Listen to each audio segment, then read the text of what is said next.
Hello and welcome to the Kataro Virtual Creative Festival. My name is Christine Arena. I'm the Managing Artistic Director and co-founder of Richmond Catholic Theatre. Hi, and I am Alana Ray. I am the Artistic Associate and Resident Dramaturg at Richmond Catholic Theatre, and we are so excited to welcome you to this virtual festival today. First, I would like to introduce you to us, Richmond Catholic Theatre, as an organization. In 2015, my husband, Richard Arena, and I co-founded Richmond Catholic Theatre.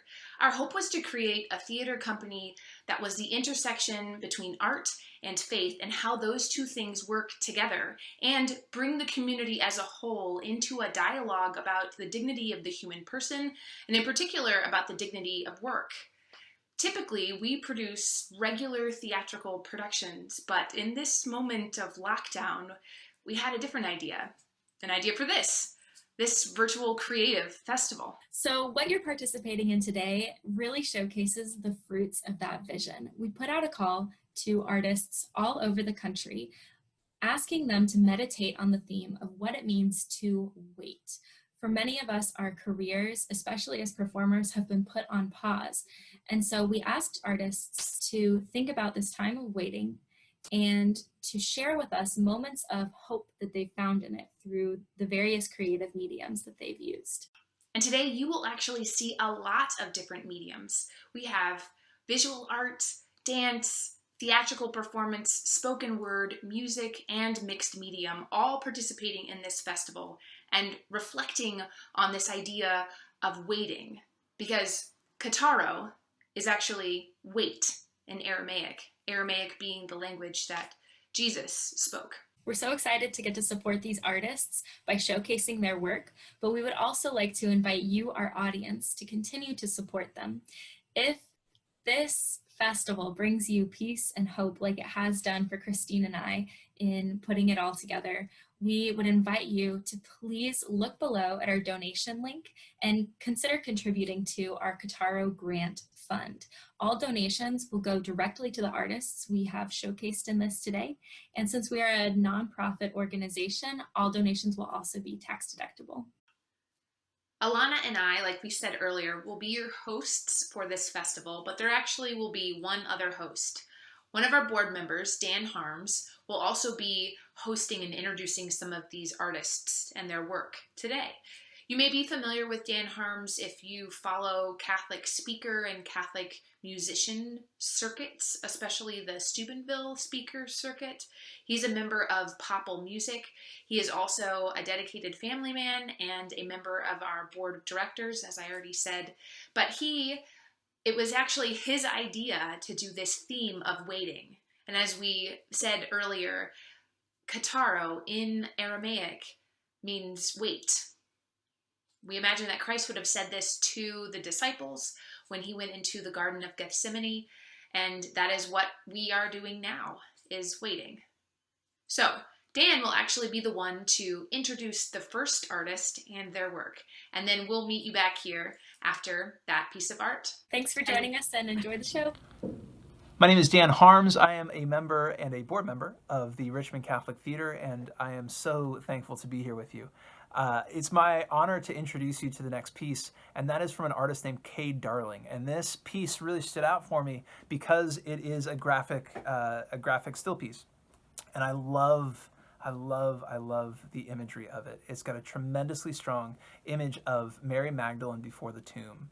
In this moment of waiting, in this moment of absolute uncertainty, in this moment of chaos, when the wheels had really fallen off the cart of the entire community that Mary Magdalene was a part of and that Jesus was leading, is a moment of tremendous uncertainty. And so I love I love what is in and being represented in this piece of art, and I love how it is represented. It's just dense and lush and beautiful, and so intricate and lovely. And pay attention and notice Kay mentions that this image really doesn't have tremendously deep symbolism. And I think there's something particularly important and beautiful about that. When we look at things that are good and true and beautiful, they are such generally because that is their nature, because that is what they are. And while it is beautiful and wonderful to have things that are many, many layers and very deep, one of the beautiful things about our faith is that while it is so deep, it is also plainly what it is. And so this piece of art really spoke to me in that regard, that it is beautiful and it really is just what it is. So please enjoy Mary Magdalene Before the Tomb by Kay Darling. This is Kay Darling, and this is Mary Magdalene Before the Tomb. The two things that influenced me the most stylistically have been the pattern and decoration movement of the 70s in the United States. It was a reaction against minimalism, which was prevalent at the time, and Ethiopian sacred art or icons with their use of pattern and bright colors and loads of decoration and a different way of delineating the human figure. So when I did this piece, it was with that in mind, so lots of color, lots of pattern. There's not a lot of symbolic meaning behind what I chose, other than Mary Magdalene approached the tomb early in the morning, so I depicted stars to indicate that. I have a jar of ointment in her hand, as usually is the case with Mary Magdalene when she is depicted at the tomb. And also, instead of a nimbus, I simply used rays to indicate her saintliness. Other than that, there's not a lot of overt symbolism in the piece. I did want to depict the moment right when she arrives and realizes the tomb is empty.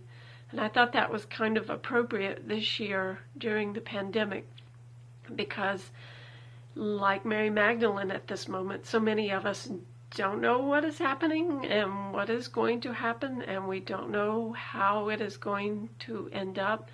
And I think sometimes that point is often neglected by Christians in the faith. We tend to want to rush ahead to the great triumph and everybody having faith and knowing how it's all going to come out. And that is not often the normal experience of us here on earth.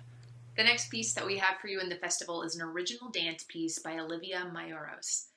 This piece is a Butah dance piece. That is a type of dance that was developed in the post-war period in Japan.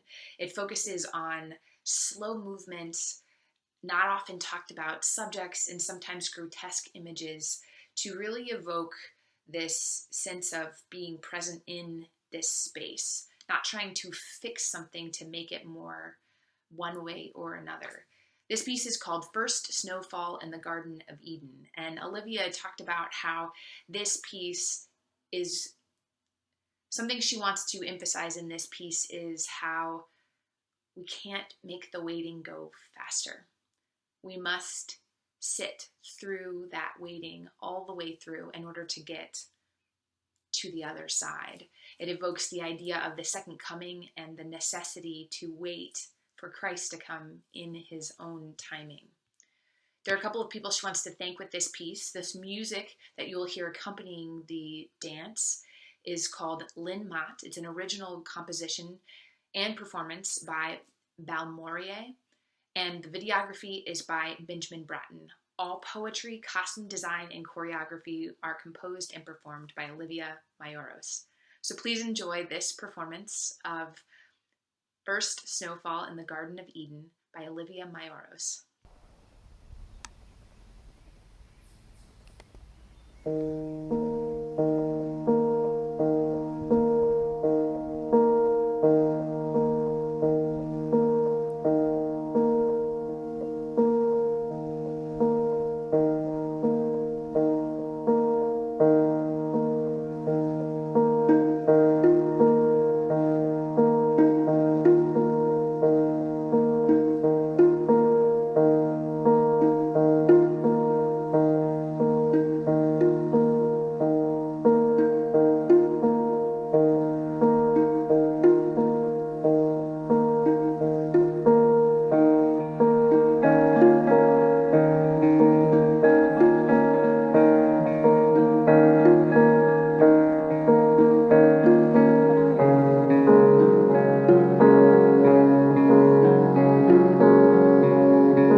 Next, we have Rebecca Ocean and her piece on waiting. This is a poetic piece of spoken word. Now, what I want you to be focusing on when you're watching this is how she takes us with her in this mental process, this mental journey from the shared moment of waiting that we're all in to one where waiting is part of the process, where we can anticipate joy in the waiting in a way that doesn't take away from this time at the present where we're waiting to get to the end, but also doesn't force us into this ending space too fast. I think that's something that I'm seeing in all of these pieces, and I hope that you see that as well. There is something about the waiting to get where we're trying to go, the waiting to have a plant bloom, the waiting to understand what's coming next. There's a danger in that anticipation that we can't enjoy the present because what we are looking for isn't quite here yet. I think Rebecca's piece does a beautiful job of talking about the other spaces in our life that we wait and are rewarded for that waiting. So please enjoy Rebecca Ocean's piece on Hi, waiting. my name is Rebecca Ocean, and this is On Waiting. Patience has never been my strong suit. Maybe that's why I have a closet of dresses, no ties like a noose and tight shoes, but call me hasty and I'll just breed resentment. But then I think, if I have to wait for a banana, if I have to wait for a fruit children pretend is a telephone to hang up in a basket right portended by yellow, don't I think more important things might also be slow? And this after scientists tell us we should be eating more green. You wouldn't scold a rainbow for failing to appear. Before the arrival of storms and overflowing rains, you wouldn't give up on a tree if it didn't grow in 1 year, so give yourself time for the growing pains. I am not a patient person. I'll admit that I'm the first one to complain things couldn't be worse when stuck at red lights in life cursing, because didn't scientists tell us we should be adding more green? But joy and anticipation is what patience emphasizes. If there was no joy in waiting, we would never plan surprises. Sometimes what you thought was the climax is the prologue to the story. So take off your black and white glasses and step on outside, Dorothy, because Toto, I don't think we're in the past anymore, are we? And I'm ready to Roy G. Biv this world into oblivion, looking at the remnants of some things that I wish could have been. Corona fires did burn down some of this beautiful world we're in, but it's not the first time, and no matter how bad it's been, the charred hillsides eventually start regrowing. So when picking your vision, take comfort in knowing that scientists tell us we should be adding more green. Thank you. Before I introduce our next artist, I want to remind you what we're trying to do today. We're trying to bring you this beauty in this moment of waiting, but we are also trying to uplift these artists. Part of our mission as Richmond Catholic Theatre is to uplift the dignity of the human person, and in a particular way, the dignity of work. We look to Pope St. John Paul the Great for this in a lot of ways. He, throughout his priesthood and through his papacy, really focused on uplifting that idea of the laborer of work. And we try and do this in our practices as a theater company. And that was a big inspiration for this festival. In this moment of waiting, when we need beauty, that is often the first thing that goes. Art is often the first thing that seems superfluous to everyday activity. And I know you know this because you're here, and I know this in a particular way as an artist, but we need art. As Pope St. John Paul II said, beauty will save the world. And so we're asking you not only to enjoy this work that you're seeing here tonight, but also to donate to our Kataro Fund. All of the funds that are donated will go directly to these artists to support the work that they're doing, to uplift the dignity of the work that is creative work that they are then sharing with us that uplifts our hearts. There's a link at the bottom of your screen that will allow you to donate today, and we are a nonprofit organization, so all donations are tax deductible. Our next artist is D.C. Allen, and his work is called In This Valley of Tears. It is an original illustration and composition, and it is focusing on this idea of waiting and how our waiting now, our waiting and longing for normalcy, pales in comparison to our waiting and longing for divine mercy. He uses a prayer, Salve Regina, or Hail Holy Queen, to really emphasize this. Please enjoy D.C. Allen's In This Valley of Tears.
The next creative piece we have for you is from a new musical that is the result of a collaboration between Mary Kay Williams and Edward Keating, and the musical is called Sacred City Alive.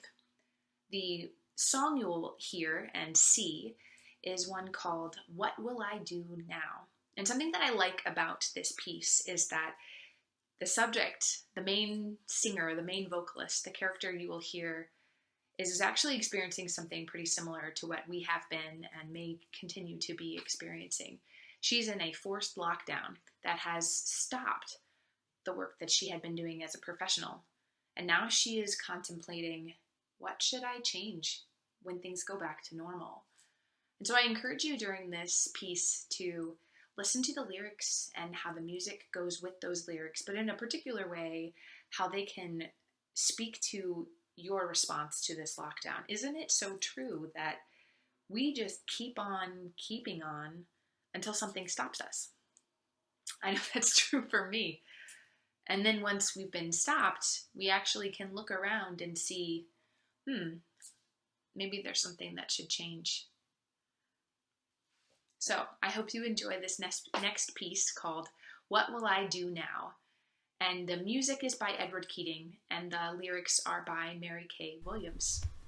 Hello, my name is Edward Keating. Sacred City Alive is a musical set in New York City about fame, fortune, and power, all competing for the soul of everyone until faith comes alive, even that ultimate sacrifice, guiding the way to lasting treasures. What Will I Do Now? Gives voice to a professional who, during a forced lockdown, reflects upon the cost of intense pursuit of her lifelong career. Perhaps she begins to think the price to her family has been too high. Perhaps, she muses, it's time to take a new path in life. But then again, perhaps not. What Will I Do Now is sung by Jeannie Patton.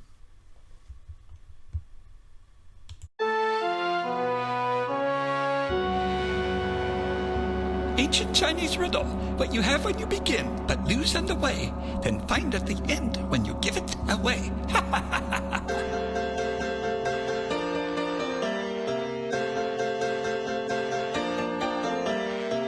What will I do now? My world is falling apart. How did it happen? How did it catch me off guard? I had a future, a brilliant one, I thought, but now it's over and it's hitting me hard, so hard. The worst of all, it's not one bit fair. I can't figure it out. It's not fair. I want to shout to whoever's out there. I want to shout to whoever's out there. I want to shout, why me? Why me? Why me? Why me? Why me? What will I do now? Shall I sink? Shall I swim? No, I won't let them get away with their schemes. I will fight them. I will never give in. I will not let them do away with my dreams. My dreams.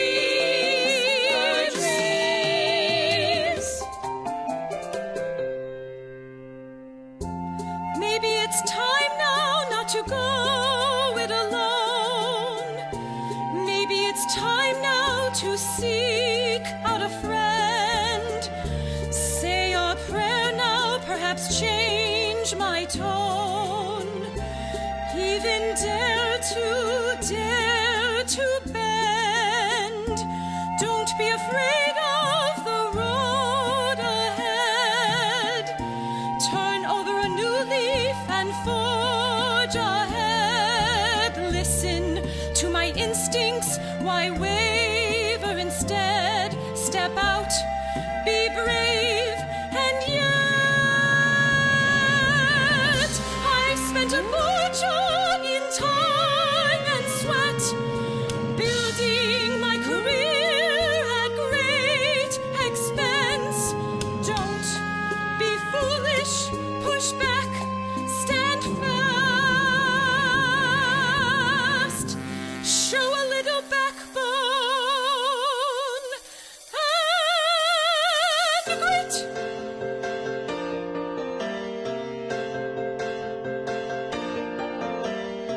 I'm getting my spunk back. I am getting a grip. I've got a way now to get back in the game. Show what I'm made of. Show my true grit. My future's out there and it's mine to reclaim.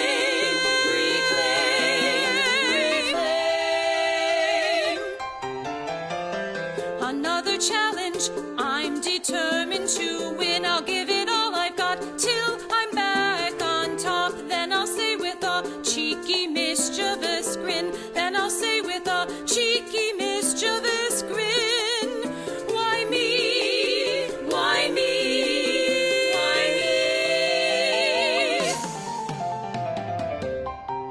me? Why not? Hey everybody, the next piece that we have for you is from Samuel Pate. And this is one of my favorite submissions that we had. I have a weird soft spot in my heart for Shakespeare done in modern settings. And specifically, it originated from a time that was in some ways a little reminiscent of this whole coronavirus situation. It was a time in my life when I was very bored. I just really had kind of nothing going on. I was playing music professionally, and if I wasn't out at an event traveling and performing, I was just home and sitting there. And it was right around the time that Redbox movies came out. And Redbox had a whole collection of Shakespeare plays that were like, not even B-level films, but like C or D level. And they were Shakespeare adaptations for film. And they were generally Australian for some reason, but there was all Shakespeare films done set in modern times, and I loved it. I just fell in love with this entire very odd genre of B and C films. Now, what Mr. Pate put forward is not a B or C quality. It's wonderful. It's very, very good. But I love bringing the timelessness, right? The good, the true, and the beautiful of Shakespeare. The things that Shakespeare writes about and talks about from so many years ago are still so true and so authentic to our experience today. And the way Samuel brings it together is just one of my favorite things. And so I hope you enjoy it. I enjoyed it tremendously. And here is Samuel Pate. Hi everyone, I'm Samuel Pate, and this piece that I am presenting to you is written by William Shakespeare from his play Much Ado About Nothing, Act 2, Scene 3. Now the reason I selected this scene is because as I was reflecting on everything we're going through right now and this theme of waiting, it occurred to me that Signor Benedict is a guy who is waiting for the perfect woman. And he's using that as an excuse to avoid getting married. And he's isolating himself to avoid situations in which he might fall in love and make a fool of himself. But he's drawn out of those fears by some unexpected events. Maybe his friends are playing a trick on him. Maybe it's a coincidence. Maybe it's providence. But he's drawn out of himself and transformed by the joy of falling in love, the excitement of romance, the desire to be human fully, to live his life. And I think that that reflects what we're experiencing right now. We're waiting for answers. we are isolated and yearning for a return to community together. We want to be with the people that we love and share that aspect of our humanity again. So I think that where we are now is very similar to where Benedict is at the beginning of this scene. So perhaps there's something in the scene that might lift our spirits a bit or give us something to find hope in amid these strange circumstances. So that's why I'd like to share it with you. And without further ado, this is Much Ado About Nothing, William Shakespeare, Act 2, Scene 3, Salute.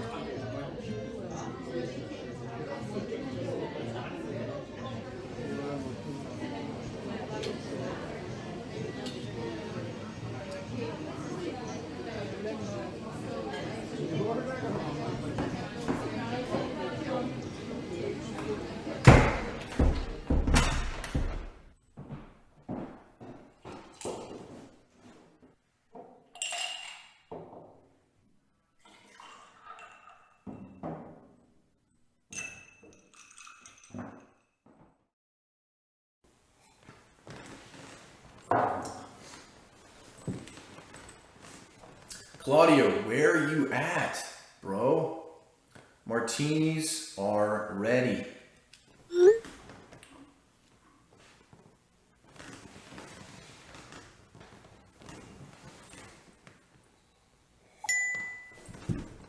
Not coming. I'm talking with my girl Hero. She's irresistible, man. Love is such a bliss. What?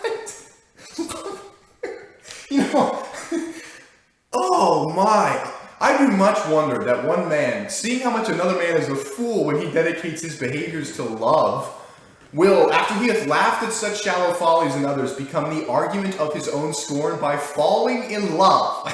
And such a man is Claudio.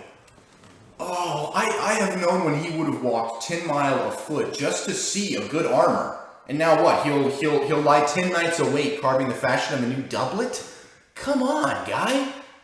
He was wont to speak plain and to the purpose, like an honest man and a soldier. And now he's turned orthography. I mean, his words are a very fantastical banquet. Just so many strange dishes.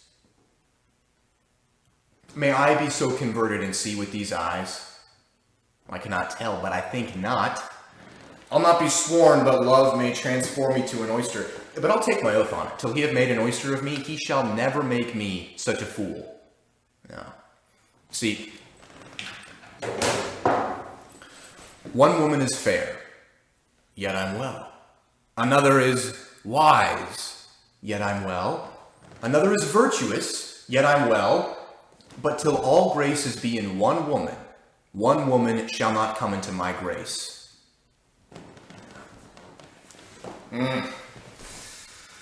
Rich she shall be, that's certain. Wise, or I'll none. Virtuous, or I'll never cheapen her. Fair, I'll never look on her. Mild, or come not near me. Noble, or not I for an angel. Of good discourse, an excellent musician. And her hair shall be, well, her hair shall be of what color it please God. Oh, that's for sure.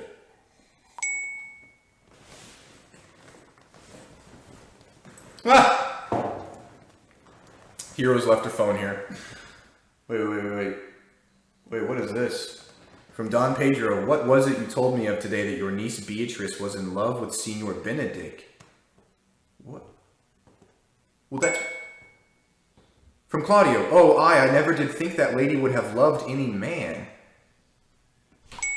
Now, Leonardo, no, nor I neither, but most wonderful that she should so dote on Signor Benedict, whom she hath in all outward behaviors seemed ever to abhor. Is possible? Sits the wind in that corner? Leonardo, I cannot tell what to think of it, but that she loves him with an enraged affection. Oh, my, Don Pedro, hath she made her affection known to Benedict? Not at all. And Leonardo, no, and she swears she never will. That's her torment. That's her torment. Can you? Claudio, he would but make a sport of it and torment the poor lady worse. Okay, now that's just not accurate, okay? Don Pedro, she's an excellent fair lady. And Leonardo, she is virtuous. Claudio, she is exceedingly wise. And Don Pedro, wise in everything but in loving Benedict. Oh, come on. That seems unfair. Oh, here's Claudio. Hero thinks surely she will die, for she says she will die if he love her not. So, says she will die. That's pretty serious. Don Pedro, shall we go seek Benedict and tell him of her love? Wait. Claudio, never tell him, let her wear it out. Leonardo, nay, that's impossible. She may wear her heart out first. She may wear her heart out first. My goodness. Don Pedro, well, let it cool the while. I love Benedict well, and I wish he would modestly examine himself to see how much he is unworthy so good a lady. Wait a second. Wait. This can be no trick, for they know not that I have her phone. Oh. My. Well, they seem to pity the lady. It seems her affections have their full bent. She... love me! Well, I mean, it must be requited. Well, I see how I'm censored. They say I will bear myself proudly if I perceive the love come from her. Well, they say too she will rather die than show any sign of affection? I never did think to marry. Well, I must not seem proud. Happy are they who hear their detractions and can put them to mending. Yeah. Now, hold on. They say the lady's fair. It is the truth, I can bear them witness. And virtuous, which is so, I cannot reprove it. And wise, but for loving me. Wise, but for loving me. By my troth, it is no addition to her wit, nor no great argument of her folly, for I'll be horribly in love with her. Yes. Well, I mean, I may chance have some odd quirks and remnants of wit broken on me because I have railed so long against marriage, but, well, doth the appetite not alter? I mean, listen, a man loves the meat in his youth that he cannot endure in his age.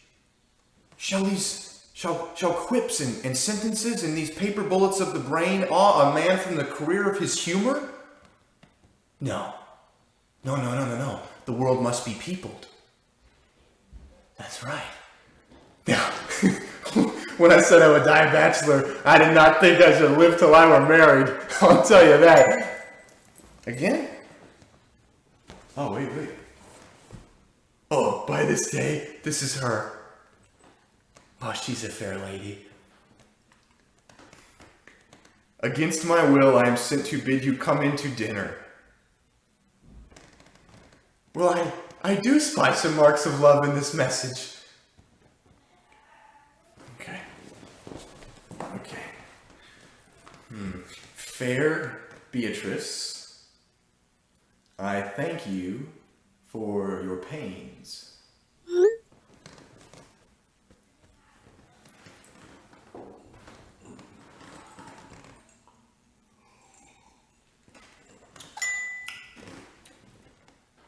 I took no more pains for those thanks than you took pains to thank me. If it had been painful, I would not have sent. Okay.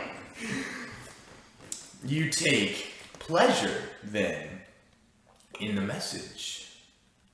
Winky face.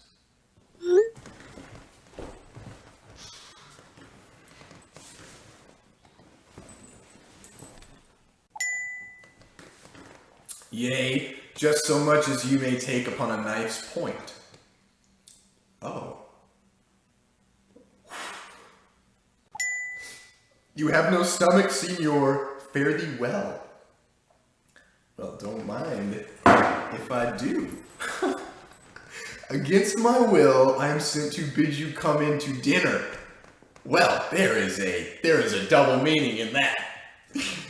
I took no more pains for those thanks than you took pains to thank me. Well, that's as much as to say any pains that I take for you are as easy as thanks. Oh, if I don't love her, I'm a villain. I'm gonna go get her picture.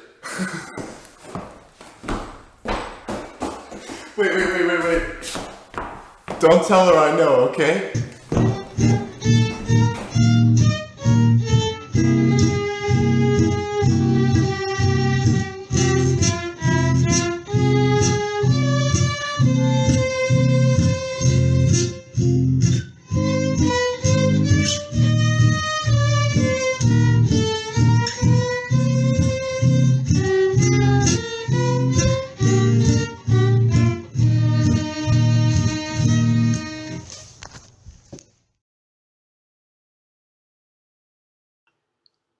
Our next artist is actually the designer for our event image, Julia O'Donnell.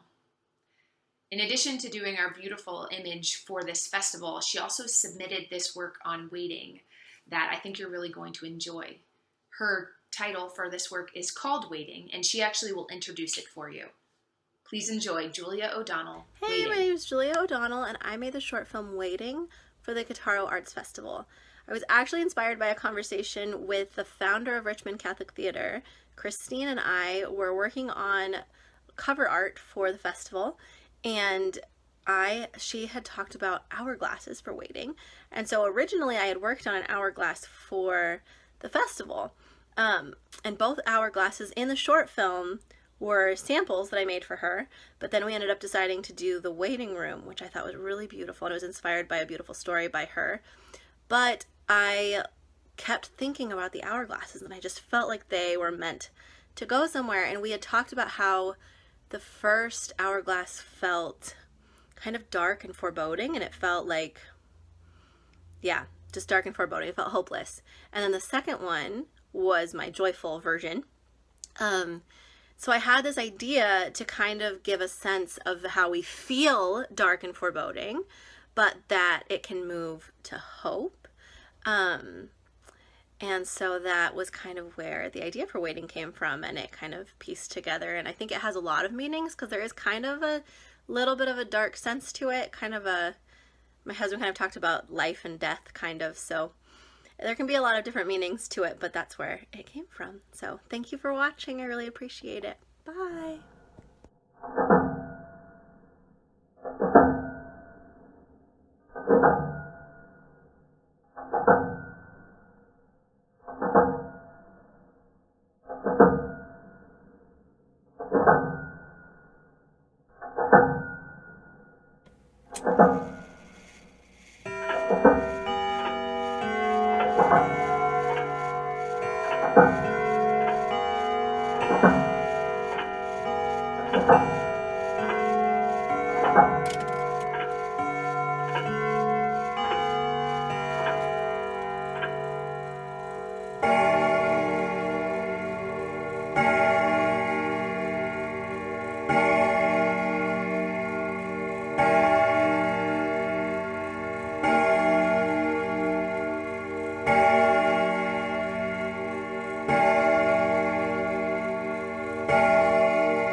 That we have for you is a performed poem.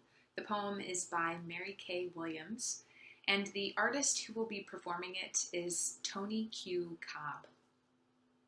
Tony will actually talk a little bit about the poem and Mary Kay's intentions in writing the poem, but I wanted to start with something that is maybe a bit controversial.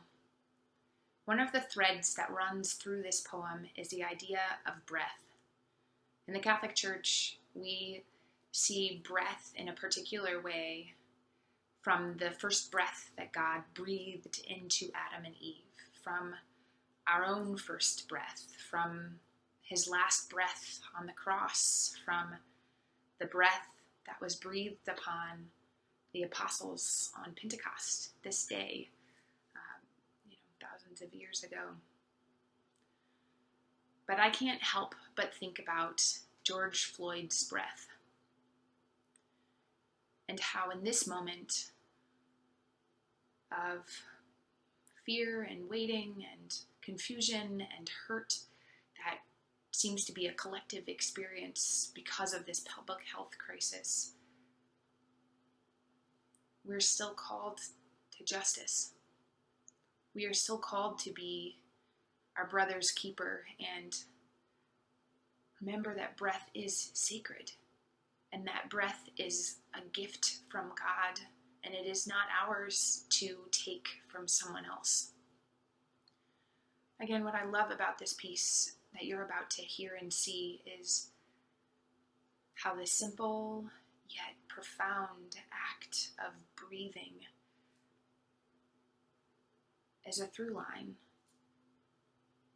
And it's Christ's breath, the breath of peace, the breath that he gave up on the cross. I encourage you as you watch this next work to think about breath and how important it is to stand up for other people's breath. Hello, my name is Tony Q. Cobb, and I'll be reading a poem about waiting, the waiting of time and history for the Messiah. And then he came, and then he died in breathless agony to destroy death. This poem is dedicated to all those who have passed away from COVID-19. In the light of faith, they're not victims, but victorious in the promise of eternal life. The Day Death Died, dedicated to those who have passed from the coronavirus, by Mary K. Williams. The hour had come at last, the long-awaited destiny of time, death. For silver coins running out of breath, human history unfolding fast, masked as chaos out of control, things falling apart, or so it seemed, or falling into place as foretold. Behold, the servant master's face.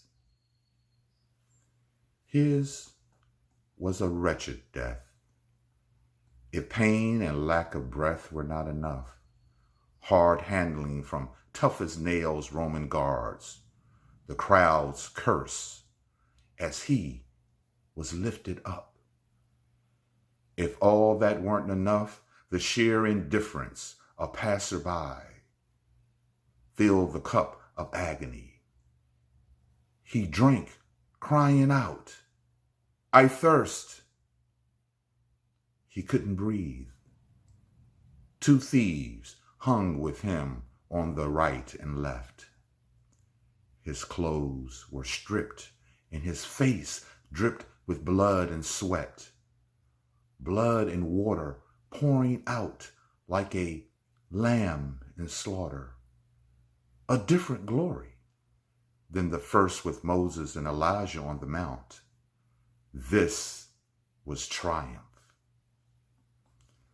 The Master was breaking through the jaws of death and grip of time, draining death of fear and filling time and history with heaven's hope. Time losing its control, death its hold. Death lay dying, dying, dying. Time pressed against the eternal presence on the cross, now fulfilled. Time witnessed that death died when the soldier pierced his side, and the portal to eternal life opened wide, robbing death of tyranny. Then the earth shook, rocks split, and a sanctuary curtain ripped in two, as legions howled through the eclipse and fell like swine to the abyss. On the cross, the Master broke death's yoke with force of love divine. All the generations back through time to those now struck down in breathless agony like his, or waiting in the forward ranks for birth, waiting to sojourn on earth, then pass in time beyond the portals wide. Death has died. The power of death and its dominion over us died. Rejoice all those who grieve their loves lost in a war invisible as air, and sudden as a storm unleashed in fury on an unsuspecting world. Rejoice if only with a whisper now, a sigh exhaled in place of words.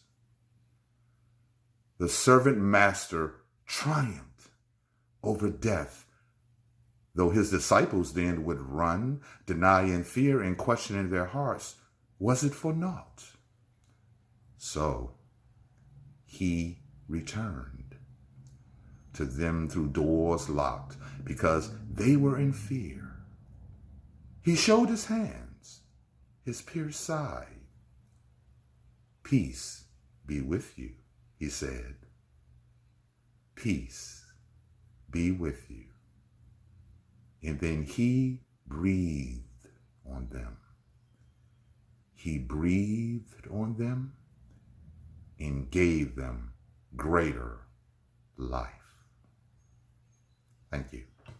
In this next piece, you'll see a familiar face.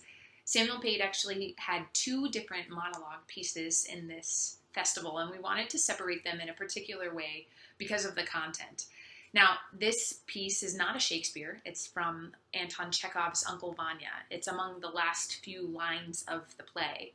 Now, he'll introduce it similarly to the Shakespeare work that he introduced.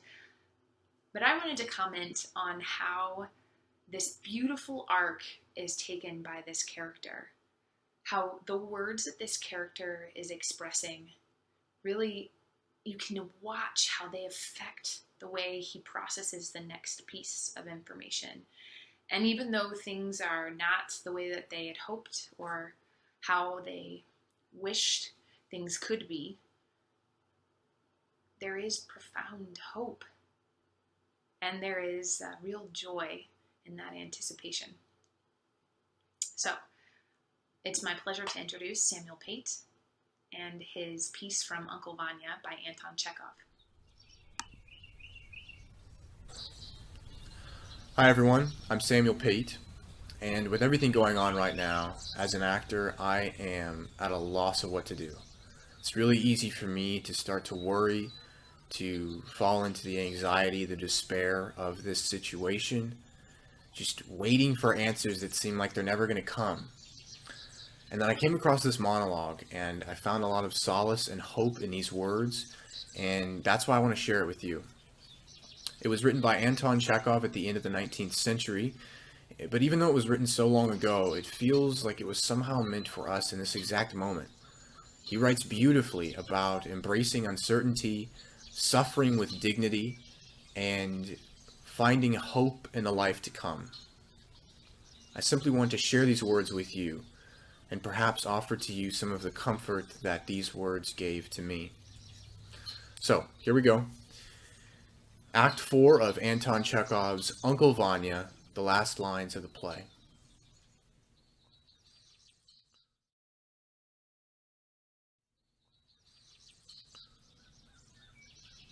What can we do? We must live our lives. Yes, we shall live. We shall live through the long procession of days before us, through the long evenings. We shall patiently bear the trials that fate imposes on us. We will work for others without rest, both now and when we are old. And when our last hour comes, we shall meet it humbly. And there, beyond the grave, we shall say that we have suffered and wept, that our life was bitter, and God will have pity on us. Then we shall see that bright and beautiful life. We shall rejoice and look back upon our sorrow here, a tender smile, and we shall rest. I have faith, fervent, passionate faith.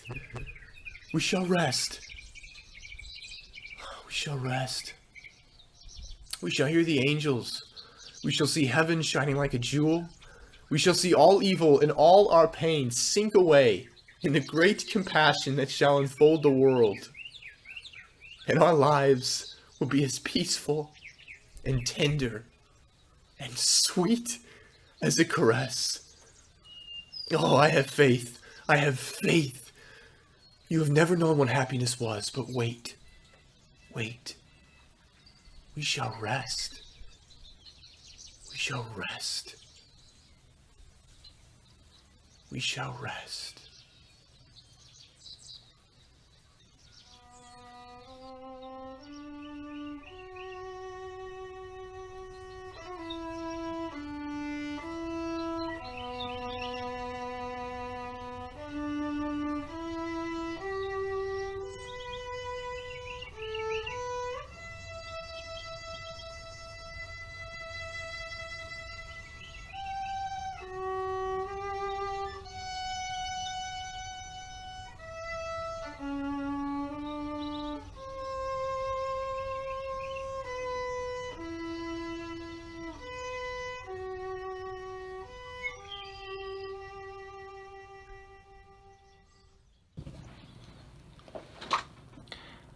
Claire McCallan does a tremendous job of touching on one of the things that I love so much about our faith tradition, and that is that prayer takes so many different forms, and one of those forms is a very structured kind of rote formula that, through its structure and through the shape of it and through the structure around it, it becomes almost something that you can get very lost in and allow yourself to be completely immersed in. I am the kind of guy who really likes things off the cuff, but there is something tremendously beautiful and really maybe surprisingly liberating about a very structured prayer. And I think Claire McCallan does a really beautiful job of bringing the structure of a litany prayer into modern day and into a contemporary piece and a contemporary reflection that is as much poetry as it is prayer, and it is absolutely beautiful. I was really moved by this. And so watch for that structure and watch how it changes. There are three very distinct phases in a litany prayer. And so take a look at that. I'm really excited about this submission. Thank you all so much for joining us. The Litany of April by Claire McCallan. From the belief that this is all about me, deliver me. From the seduction and spiral of fear, deliver me. From the temptation to numb myself with distractions, deliver me. From the dread that manifests itself as laziness, deliver me. From the need to know what comes next, deliver me. From the need to know how it's all going to end, deliver me, so that I may revel in this chance to trust you. Jesus, grant me the grace to desire it. And I may care more about how this affects others and how it affects myself. Jesus, grant me the grace to desire it. That I be given the opportunity to sacrifice for others. Jesus, grant me the grace to desire it. that I may find solace in you and you alone. Jesus, grant me the grace to desire it. That I may learn to be alone. Jesus, grant me the grace to desire it, but that I may know that I never am alone. Jesus, grant me the wisdom to understand it. That you make all things work for your good. Jesus, grant me the wisdom to understand it. The Litany of May by Claire McCallan. From the weighing of my quality of life over another's quantity of life, deliver me. From the belittling of others' sacrifices, deliver me. From the belittling of my own sacrifices, deliver me. From the desire to hoard the gifts you've given me, deliver me. From the temptation to politicize suffering, deliver me. From the temptation to satirize suffering, deliver me. From the belief that suffering is contagious, deliver me. That I may suffer in place of those weaker than I, Jesus, grant me the grace to desire it. That the help I offer others in these times may go uncelebrated, Jesus, grant me the grace to desire it.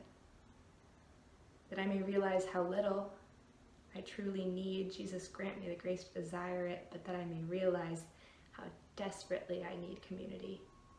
Jesus, grant me the grace to desire it. That I may praise you even in the worst times, Jesus, grant me the grace to desire it, and that this may bring me even closer to you. Jesus, grant me the grace to desire This it. last piece in our festival is a virtual choir by Missed the Boat Theater Company. They're a Catholic theater company located in the Twin Cities area, and they have submitted a virtual choir of a song called Let Go, which is from their new musical, which they produced this past fall. The musical is called Catholic Young Adults, the Musical. The lyrics are by Father Kyle Kowalczyk, and the music is by Brother John Marmion Villa, BSc. This piece I'm excited for you to see because we're not the only theater company out there. So if you're not in the Richmond, Virginia area, look around you and see if there are other Catholic theater companies that you can go and see and support their work for telling stories that are true, good, and beautiful. But I also am excited for you to see this because the priest, who is the lyricist, he also wrote the play. He is, in fact, a priest who has been a playwright since he was in seminary. We first came across some of the works of Father Kyle Kowalczyk before he was assigned to his current parish in the Twin Cities area. If you Google his name, you'll be able to see the list of works that he produced at St. Paul's Seminary. And it's pretty incredible. There's a lot of really neat opportunities to bring people together when you produce theater from a Catholic lens, and that's something that he was able to do in his formation as a priest. It seems like this piece in particular, the Let Go from Catholic Young Adults, the musical, fits right in line with those other works that Father Kowalczyk has done. Now this piece is something that they have chosen to submit for our festival because it is talking about letting go, offering up to God for God's timing, which often means waiting. Now, the people who are performing in this particular virtual choir, they are members of the cast and crew of the musical, Catholic Young Adults, the musical, but they're also people who were in various moments of discernment of their own vocations, whether to married, single, or professed lives. And they're all in a place of waiting now because of the pandemic. You can see that in the way that they perform this work and how these words, which maybe were just part of this play when they produced it in the fall, are now having more personal impact. And you can see that through their performance. So I encourage you to sit back and enjoy this virtual choir by Missed the Boat Theater Company and from their new musical, Catholic Young Adults, the Musical. There comes a time in every life when it feels like everything is stuck. There comes a day when you will say, this, yes, this is the crux. And you gotta let go of everything around you. You gotta let go before the weight of the world drags you down. You gotta let go of everything you once thought was true. You gotta let go of you.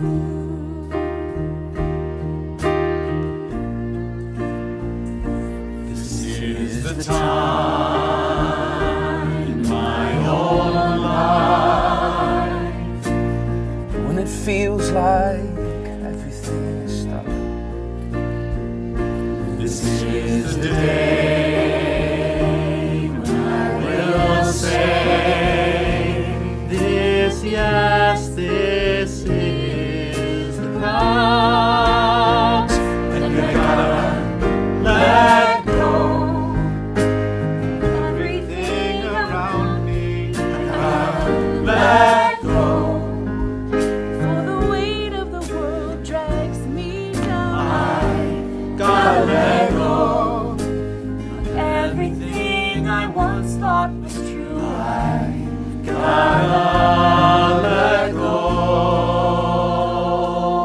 of you.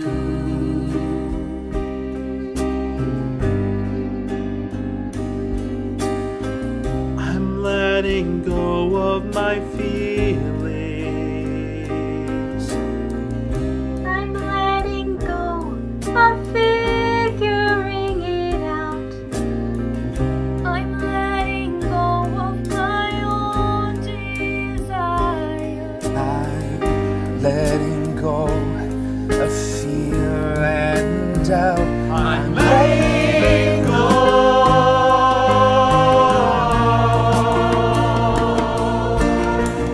I'm letting go of the plans I've made. I'm letting go of what I want to do. I'm letting go of my perfect story. I'm letting go of you.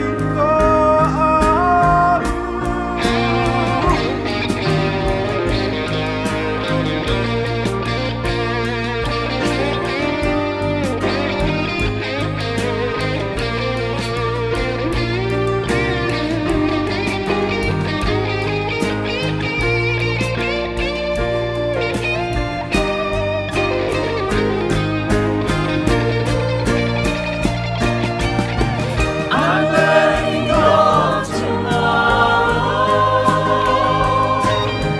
I'm letting go of yesterday. I'm letting go of every other moment except for today. I'm letting go.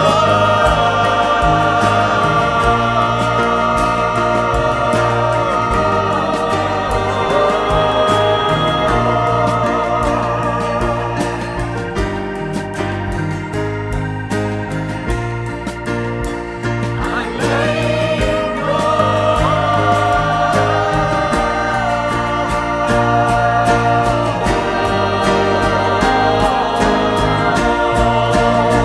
Let go.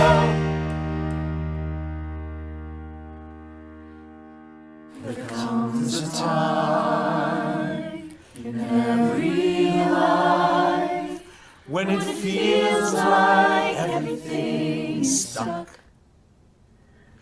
There comes a day when you will say, this, yes, this is the cross. And you gotta let go of everything around you. You gotta let go before the weight of the world drags you down. You gotta let go of everything that you can see. You gotta let go. I gotta let go. I gotta let go of me.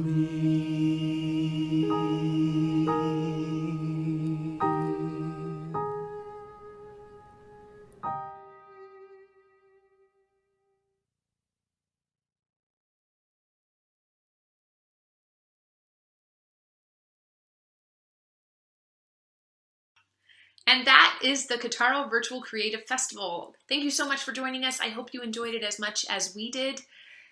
We ask you again to please consider donating to our Kataro Grant Fund.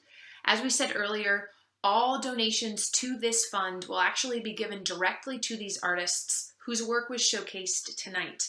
And we're doing a kind of unique thing where we are doing a solidarity split of this grant. What that means is these artists will all receive an equal amount from that grant fund. And the only thing that limits how much that is how much is in the fund. So we ask you to prayerfully discern donating and to be generous so that we can support these artists who are bringing beauty and truth and goodness into this particular space that we are all in right now.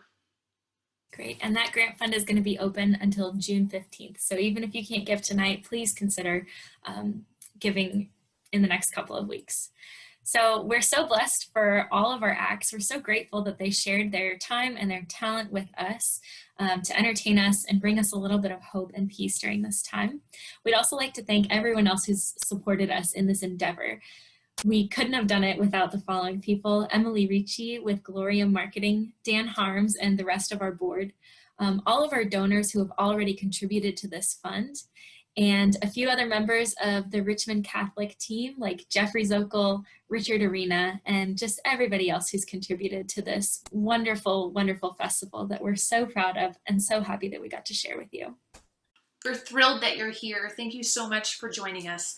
This video will be available to be shared for the next 2 weeks until that grant fund closes. So please do share it with your friends. Tell others about us. And until then, God bless you all. Thank you again, St. John Paul the Great. Pray for us. Goodbye. Bye. Bye.